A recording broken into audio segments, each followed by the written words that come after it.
আসসালামু আলাইকুম বন্ধুরা, এই দেখেন বেগুন একদম সস্তায় দিচ্ছে চাচা। চাচা বেগুন কত করে? 20 টাকা না? তো দর্শক বন্ধু দেখেন, আপনারা অনলি 20 টাকায় আপনারা বেগুন পাবেন, ঠিক আছে? তো কয়দিন আগে এই বেগুন কিন্তু 140 টাকাতেও সম্ভব ছিল না, আর এখন কিন্তু 20 টাকা। এই বেগুনটা কোথা থেকে আনলেন চাচা? চরে বেগুন না? তো দর্শক বন্ধু, আমাদের এটা ময়মনসিংহ এলাকা, এটা বিখ্যাত আপনারা জানেন, কিন্তু এই যে গোল বেগুন, এই গোল বেগুনের জন্য বিখ্যাত। একটা গোল বেগুন দেখান তো, একটু গোল গোল গোল, এই যে এই বেগুনটা দেখেন, এই যে ময়মনসিংহের বিখ্যাত থুম্বা বেগুন, ঠিক আছে? এই থুম্বা বেগুন এটা কিন্তু শুধু বাংলাদেশে না, এই সুদূর আপনার ইউএসএ তেও কিন্তু, আমেরিকাতেও কিন্তু এই বেগুনটার ব্যাপক চাহিদা। আমেরিকার জ্যাকসন হাইটে, তারপরে আপনার ইয়েতে আছে, আপনার যে লন্ডনেও আছে আপনার, তারপরে আপনার বিভিন্ন জায়গায়, সিঙ্গাপুর বলেন, সব জায়গায় কিন্তু এই বেগুন কিন্তু আপনার বিদেশে রপ্তানি হয়।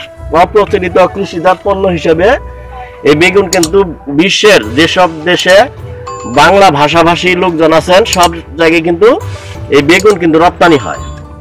তো এই বেগুন খুবই উন্নত মানের একটা সবজি, এবং বেগুনের একটা, মানুষদের বলে যে বেগুন বেগুন মানে তার কোনো গুণ নাই, এই কথাটা কিন্তু মিথ্যা কথা। বেগুনের কিন্তু প্রচুর গুণ। মানে বেগুন কিন্তু একটা ক্ষারীয় একটা সবজি।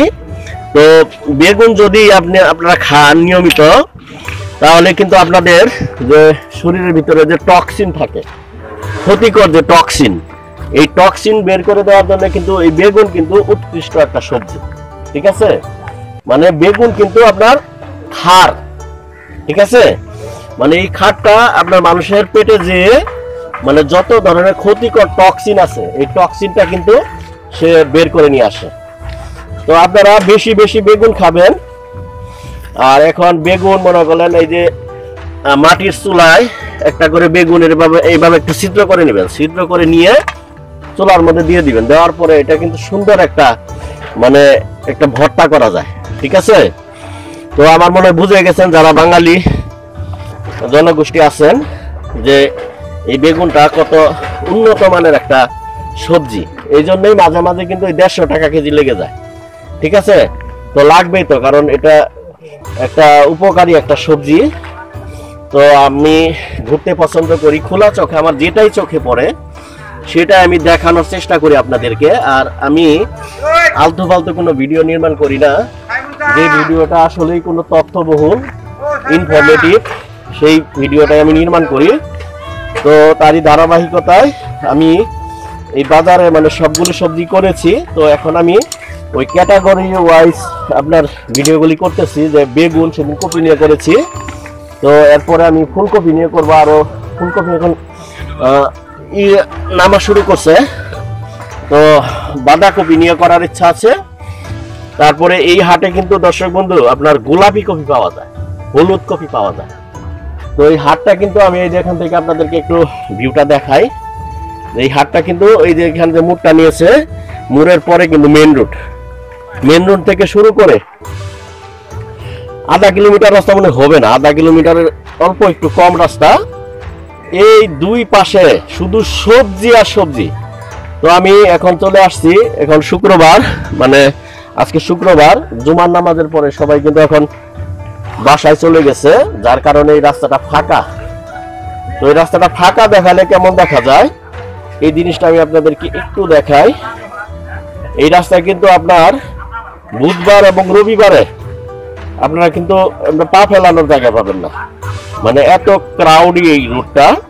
এবং এটা হচ্ছে ঝিনাইগাতির মানে বিজনেসের একটা হাব বলা চলে এই রুটটা, মসজিদ রুট, ঠিক আছে? মানে এই মসজিদ রুটে যে ব্যবসা প্রতিষ্ঠান, মানে এটাই হচ্ছে মেন হাব। মানে প্রত্যেকটা এলাকার কিন্তু একটা বাণিজ্যিক বা কমার্শিয়াল এরিয়া থাকে। যেমন ঢাকার কমার্শিয়াল এরিয়া হচ্ছে কাওরান বাজার, মহাখালী। তো এরকম এটা কিন্তু ঝিনাইগাতির সেই কমার্শিয়াল এরিয়া, ঠিক আছে? সেই বিখ্যাত মসজিদ স্ট্রিট। আপনারা এখানে চলে আসবেন, এখানে আপনারা আমি গ্যারান্টি দিয়ে বলতে পারি যে এখানে যে সবজিগুলি আসে এগুলি ম্যাক্সিমাম এই গারোকোনা সবজি, এটা কিন্তু আন্তর্জাতিকভাবে একটা স্বীকৃত, এটা জিআই পণ্য হিসেবে স্বীকৃতির জন্য কিন্তু এটা আবেদন জানানো হয়েছে। তো শেরপুরের জিআই পণ্য কিন্তু দুইটা জিআই পণ্য আছে, একটা তুলসীমালা চাল আর একটা হলো ছানার পায়েস, ঠিক আছে। তো গারোকোনা সবজি এটাও কিন্তু আমরা জিআই পণ্য হিসেবে আমরা এটার দাবি জানাই।